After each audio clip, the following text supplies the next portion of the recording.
iya nari nkumbuye kubaha video mwabantu mwe tumaze igihe turaba ibintu by'amafoto gusa mugabo reka nabahereza video gato uyu munsi kuko nubundi burya mu mugomba kwiga kuri Akim Productions niyo gahunda umuntu aba yazindukanye reka uro munsi turabe imico indwi canke ingeso ndwi abantu abagabo ba fake bagendana babantu busanga atagatege bibireho basabye nk'utugabo muri kuba ndetse nkako muri kubura imbere yanyu ubusanga ari umugabo ataco yimariye ariho wa fake gusa yasamye ataca maze ugasanga hari ibintu ndwi bimuranga nimba umugabo rero iyi video ni gwaho nimba ugomba gukomera ugomba kuba uwundi muntu hari ibintu ndwi ugomba gucika kure kandi ukabigendera kuri bya nka byakunda ni ibintu ndwi canke ingeso ndwi zituma ndetse umuntu w'umugabo abo umuntu w'igisenze yararahosa ataca maze ugasanga umuntu w'umugabo gusa araho ntaca maze ubwiwe ntaco yimariye yaragiye acishwa intege n'umuryango mugari tubayemo sasa hari ibintu ndwi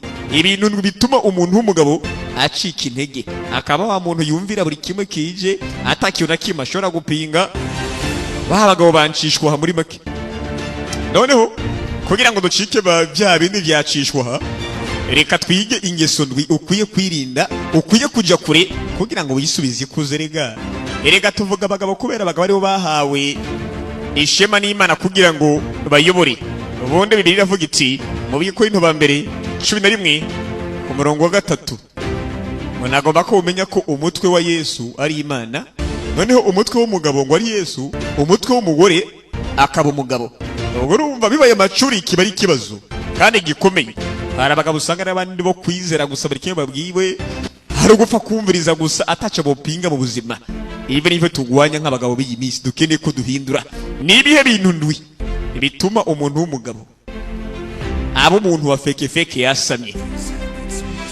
ati imigenzo canke izingeso zikwiye kwirindwa ico vyosaba cyose ikintu ca mbere kunezereza buri umwe pleasing everyone kwa kuntu busangura aho ugomba kunezereza buri umwe iryo niko se ry'agacamutwe udakwiye gukora abantu bapfa kumvira burya abari abantu baba bagomba kumvira buri umwe ariko abantu bakomeye bagomba kumenya yuko ndetse abatariho kugira ngo banezereze buri umwe ahubwo bagomba ndetse kuba abantu bikunda mu buzima bwabo ngomba kuvuga iki rero pana wa muntu bagomba kunezereza ujya n'uriya oya umuntu w'umugabo agomba kumenya aho kwiye kwishimira ubuzima bwiwe kandi ko adakwiye kuba agomba kunezereza buri umwe ni inkuru ko araza kurakara ibyo umugabo wa nyawe ibyo ntibimuraba ntibinamuranga ahubwo bagomba kumenya agamije iki gukora mu buzima abantu bazi bakora niba badakeneye ndetse umuntu w'umugabo akwiye kumenya nkeneye iki mu buzima ngomba gukora iki bana kwishinga ngo urabona ngomba gushimisha ujya ngomba kunezereza uriya ibyo ntibishoboka kandi bijya umuntu w'umugabo w'ukuri aba agomba kumenya igihe cyo guhakana apana wa muntu buri munsi aba yumva yo kwemera kuri buri kimwe bwiwe oya umugabo w'ukuri amenya igihe cyo guhakana igihe cyo kwemera kandi umugabo w'ukuri bagomba kumenya igihe cyo guhakanira umuntu kandi akamenya igihe cyo gukora umwanzuro hana ba bantu bapfa kumva buri kimwe gusa kije bakajanywa n'abanyabahururu umuntu w'umugabo ntakwiye kumera uko kandi bagomba kumenya ko bigeze no ku mugore utagomba kubaho nk'umuntu agomba kumushimisha buri munsi gusa oya ntugomba kubaho nk'umuntu w'umugabo ubona ko ukwiye kunezereza buri umwe uyu n'umuco mubi ukwiye gucika ukwiye kugendera kure ikintu cyakaruhe kwirinda gukomeza kubaho muri kahise wa muntu busanga abayeho muri kahise baramuhemukiye kima akabona imengesi yose yarahemutse baramuteye akabona imengesi yose yo muta baramututse ukamenya isi yose yaramututse oya umugabo wanyawe ntakwiye kubaho ubuzima bwe akabushingira muri kahise abinamba umugabo w'ukuri amenya ko kahise ari kahise kuba ari kuba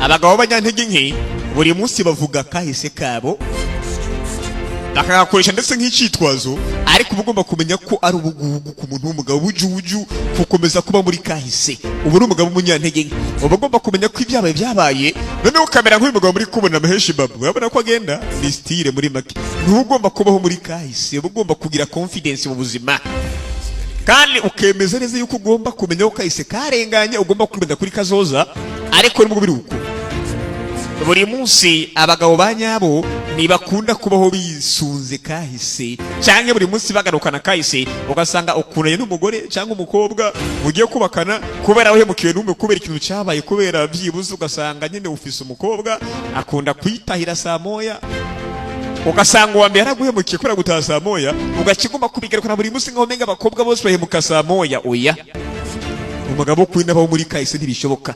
Abagomba kumenya icyari cyo nyine akabaho muri kubu, noneho agapanga kazoza. Umugabo wa nyawe yirinda kahise, kubaho muri kahise, noneho akabaho muri kubu apanga kazoza. Niyo mugabo w'ukuri. Naciye muri byinshi ubuzima, niyo mpamvu bujya kuri Akim Productions nkeneye ko dukomeza kugwiza umwimbo kugira ngo duce imbere, dukomeye duteze imbere impanuro duhereza abagabo nk'uko bisanzwe. Mukora follow na buri kimwe, mujya mugomba kumenya kandi ko nakahise karangiye, musimbira no kuri YouTube rega musubscribinga nk'uko bisanzwe. Burya umuntu umugabo ntakwiye kuba muri kahise, bagomba kumenya ko ategerejwe n'iminsi myiza muri kazoza, apana gukomeza kuba muri kahise honyine. Kandi bagomba kumenya ko ukuntureye kubu kandi kugomba kandi gupanga kazoza byanka bikunze. Icya gatatu, umugabo wa fake burya ntiyigera yishakira uburyo bwo kwicalenjinga. Iyo muze kwicalenjinga burya ni kwigwanya. Muze kwigwanya burya ni kwa kundi umuntu aba yibwira ngo ikisi ndagishoboye nakireke abagishoboye. Oya, umugabo w'ukuri abagomba kumenya ko kwicalenjinga. Muri make kwigwanya kiyereza ibintu bikomeye, bimwe yibwiye ngo ntashoboye akabyishiramo kugira ngo amenye ko abishoboye koko. Nicyo bita challenge. Umugabo w'ukuri yiha challenge. Nimba barakubwiye ngo ntuzotunga, ihe challenge ukore ushaka unameneke. Ntari bikugeza ugeze ahantu ubona ko ugomba kwemeza ko abantu bakubwiye ngo ntabuzigeza ugomba kuhigeza. Abagabo b'ukuri biha challenge. Niki gihe cyanyuma uheruka kwicalenjinga kugira ngo wihanganye nyine abakubwiye ngo ntushoboye ubemeze. Abagabo ba fake burya ibibananira barabijugunya bakagendera kuri ya mega nivuga ngo burya ngo umuti wa kanse n'uguheba. Ariko umugabo w'ukuri biramushimisha, bikanabashimisha cyane kugira ngo bamenye ko ukuri guhari, ari uko bakeneye kumenya ko akagumye bagomba ko ntibigira baterana ngo byarangiye byaheze. Oya, cyane cyane umugabo arihanganya yamara gutsinda kibihembo. Abagabo bafise ubushake bukomeye burya mu buzima bagomba kwemeza ko bibagiye gucamo ndetse bagomba kubicamo kandi bigacamo neza cyane.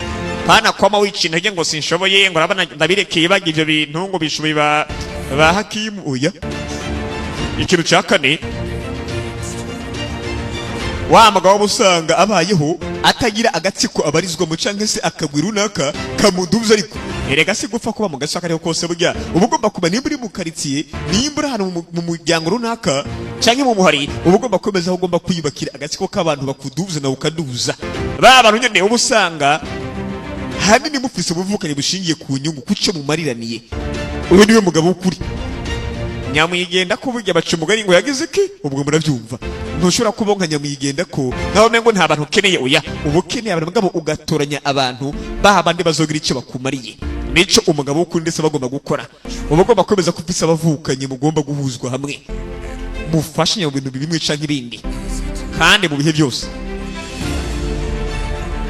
Kandi no kwiyemera bibira ngo nta bantu ukeneye ni ikosa rikomeye buri kurakora. Uba ugomba kuba mu kuri k'ubuzima. Akawero warabe nk'umugabo yito ndetse kabihibu canke kona kugira ngo mubyumve. Reka dukoreshe gusa izina James Hakizimana muri Kenya kugira ngo mubyumve neza cyane.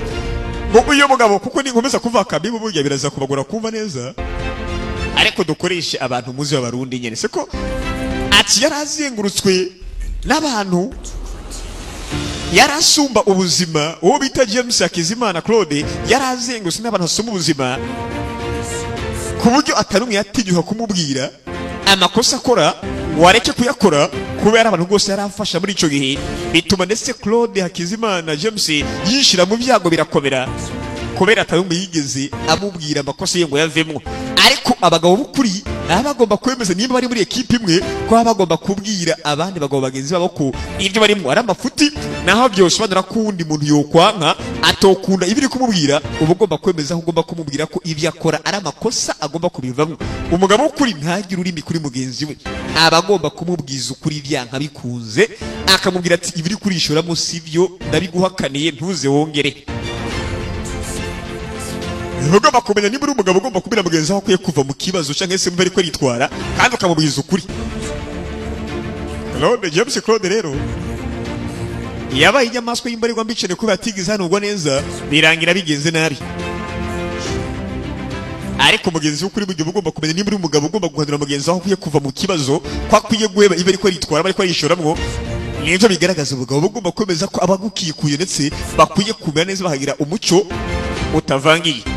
Nimba atabavukanye ufise ubufise ikibazo byanka bikunze, ugomba gushaka ndetse abavukanye amugomba guhurizwa hamwe kugira ngo biteze imbere. Burya biragoye ariko ugomba gutezwa imbere n'abandi birashoboka muri kumwe. Burya urugendo rw'umuntu umwe ntirushika vuba kandi burya ntirugera kure, rushobora gushika vuba ngo ntirugera kure, ariko urugendo rwa benshi burya rurateba mugabo rushika kure. Cya gatanu ndetse wa mugabo busanga adafise umuco mwiza, amahame ngenderwa ko umugabo afise umuco mwiza burya azi kwitwara neza mu buzima, abazi gukora icyiza kandi akirinda ikibi. Uwo niwe mugabo bundiho. Uko bimeze kose burya ugomba kumenya ko ugomba kubaho wirinda ikibi. Tubaye mugerege ibintu byahindutse, amategeko cyangwa imbuga hwaniro ubusanga zaragwiriye, aho abantu bigishwa kuri internet ikibi n'icyiza, ariko umugabo ukuri bagomba kumenya ko atagomba kwigishwa ikibi n'icyiza, ahubwo bagomba kukimenya akamenya ikibi. Burya Imana ifiswe n'aturemye ku buryo tumenya ikibi n'icyiza muri twebwe. Hari amategeko burya tokwigisha ikibi n'icyiza riga. Nimba uri umuntu mwiza bivuye ku mategeko wize cyangwa kubera amategeko wumvise ko ikari kibi kari cyiza, umenye ko utari umuntu mwiza, ahubwo uri umuntu mwiza kubera utinya amategeko. Ahubwo umuntu w'umugabo abagomba kumenya yuko akwiye kumenya ikibi n'icyiza bitavuye ku mategeko. Ongera byumvirize kandi burya amategeko ntashobora gufasha. Burya ushobora gukurikiza amategeko ariko kandi usigasira iki? Usigasira umuco mwiza. Munabyumve neza ariko. Burya ibintu byose wakabishiye mu mategeko ntibituma uba umuntu mwiza, ahubwo icyiza kikwibitsemwo uba ukwiye kugikurikirana uyikurikirana ukakigwiza ko. Kandi ukwiye kureba amategeko kugira ngo ubashe kwiga umuco mwiza. Oya, nta n'ubu ukwiye kureba ku bantu cyangwa kuri internet ngo ubashe kwiga umuco mwiza, ahubwo ukwiye kubyigisha. Umugabo atagira umuco burya niwe mugabo mubi yanduye atera muri iyi si, ameze nk'inyamaswa mubi cyane, atazi kwifata bigeze mu busambanyi, atazi kwifata bigeze mu gutukana, atazi kwifata bigeze ndetse mu gufata neza abantu. Uyu mugabo ari fake cyane kandi mubi, akwiye kwirindwa no kugenderwa kure. Ibe turi gukora muri iyi minsi ndetse n'abantu bakomeje kusakuza bitwa nabi, birirwa bagibijya biyonona. Abagabo gasanga icyo n'umugabo cyabaye feke kiraho cyasamye. Burya aho usanga abagabo umuntu abire nk'aba ukacwa bi apana uyu abavuye mu kandi witwera ko kitwa umugabo cyagiye kirarangira. Ntukwiye kuba wa mugabo buri munsi yamayumvira ibyiza gusa no kubaho neza.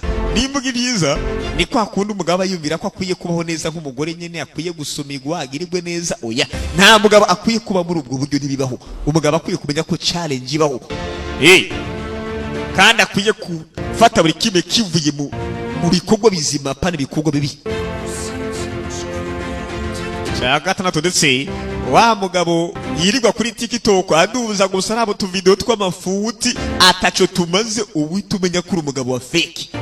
Wewe nimba rero kuri TikTok ariko uriyumvira umuntu w'umugabo yirirwa kuri TikTok adafise impamvu, yirirwa azengurutsa aduza ku tuvideo, ivyo onye si bizima kubikora nk'umuntu w'umugabo. Kubera burya nta mugabo afise intego y'ubuzima no gushaka imibereho uko bibaho neza iyo kurira kuri TikTok kwa scrollinga gusa duza.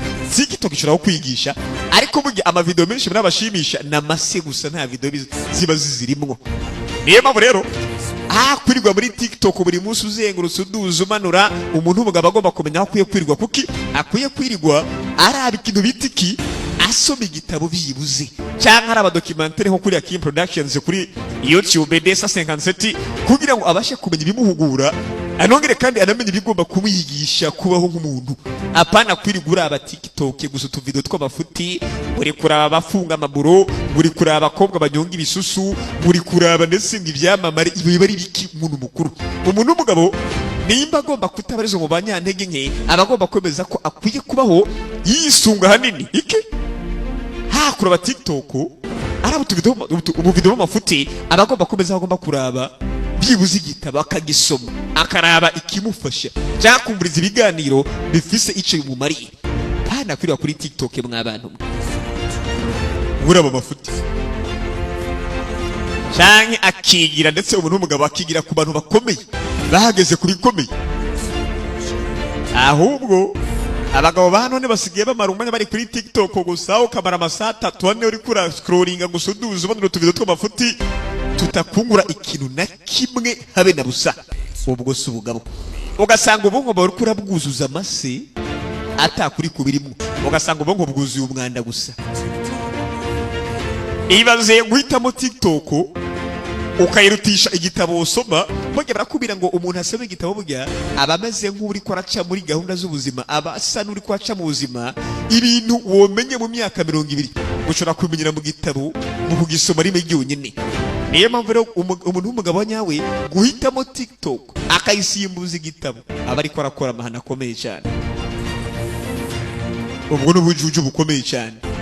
Ikintu cy'indwa cyo cyanyuma ndetse ni gufata ivyamamare ukabifata nkaho mengo ntibisanzwe, nkaho mengo niho byadanje kubifata nk'Imana. Muri make idolizing celebrities, ugafata ivyamamare n'ibigirwamana. Pako niba ngo ngo Big Fizzo ngo nde ngo Satubi, ugasanga nibo bantu wirirwamo gusa ariko ukaraba ntacyo bakungura, nta na kimwe kiretse gusa kubumviriza no kumva indirimbo zabo. Kenshi usanga atabutumwa burimwo, sinde gutukana oya, ndi kubabwira ukuri guhari kandi sinde kubiteranya ko mwebwe mu bafana oya, mubumvirize kuko bafise indirimbo z'ubutumwa sindabihakanye. Ariko burya gufata ivyamamare abakinyi b'amafilime cyanke bahenza ku baririmba cyanke bakiyare Samiri baririmba, ntugomba kubafata nk'ivyamamare nkaho mengo nibo bonyine. Ukwiye kwibanda ko ubuzima uburi kurakora ikosa rikomeye cyane. Nukwiye gufata ivyamamare naho umengo nibo nyine bufise izingiro y'ubuzima bwawe. Umuntu w'umugabo ukuri ntakwiye kubaho muri ubwo buzima, ahubwo ubugomba kumenya ikintu kimwe: gufana si bibi, mugabo kubafata nk'ibigwamana ku buryo gutambuka ubugomba kwisanisha nabo, kugenda ugende nkabo, sinzi imitwarire yawe witware nkabo. Ivyo nububwa navyo. Ivyamamare byo birakwera amafaranga, bikubaho kandi ni byiza kubaho, kandi kubakunda si bibi, ariko kurenza urugero nico kibi kandi gikomeye. Ico naco mu cyumva ariko burya nta kintu cyo guca intege cy'umunyantege nke nko kubona umuntu w'umugabo ashira uwundi muntu w'umugabo imbere, we akishira inyuma akisuzugura. Ukabona ko umuntu w'icyamamare we yahitinze azwi imbere ukifata nko mengo ntacurico.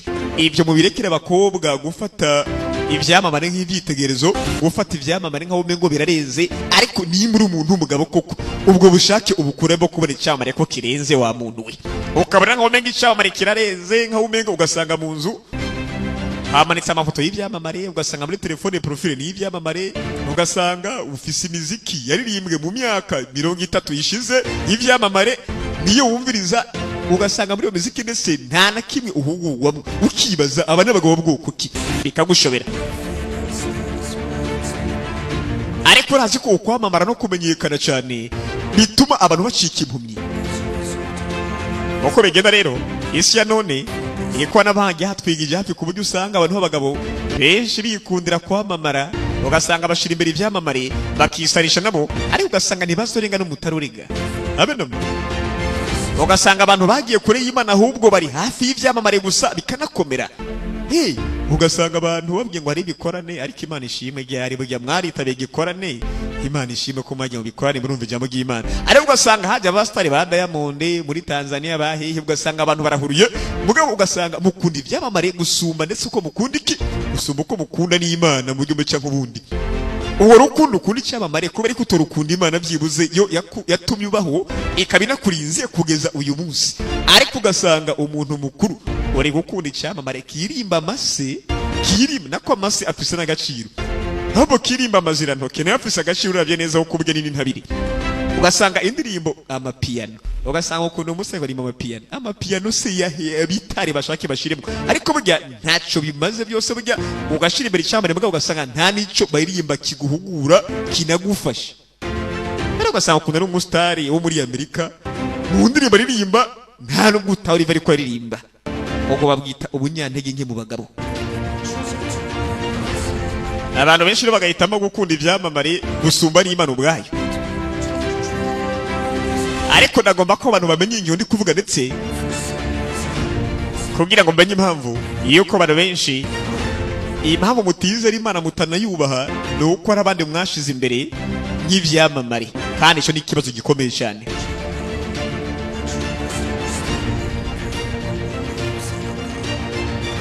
Ariko kuvuga Imana bagiye ugomba kumenya ko ugomba kwizera Imana byanka bikunze, kandi ukanayubaha, kuko Imana bagira ashoboye gusumira ivyamamare mwizera mukunda.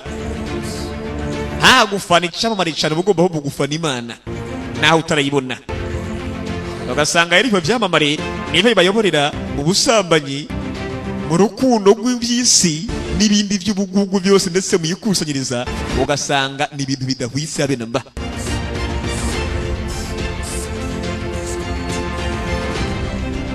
Burya gukunda ikintu cyane nkuko siyansi bivuga cyangwa se bakamana kiba kigiye kuba ndetse idini yawe. Wowe niba ukunda siyansi cyangwa ukunda ibyamamare kurenza urugero, ntiyamubusanga ndetse byarabaye iki, ntiyamubusanga byarakubereye nk'Imana ku giti cyawe. Ibyo bintu ukunda, umuntu w'umugabo rero aramenya uburyo yirinda mw'abantu mwe. Twe nk'abantu burya twaremwe mu buryo tuzi gusobanukirwa ibintu. Iyo ko hari ikintu gikomeye cyangwa kinini kidusumba yohanze gusumba twebwe abantu, niyo mpamvu burya atamwihariko n'umwe uhari.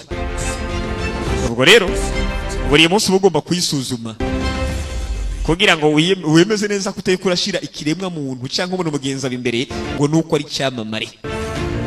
Ibyo abagabo bajyantege ntibabikora bonyene, ariko ukaba uri umugabo ugomba kwita umugabo koko.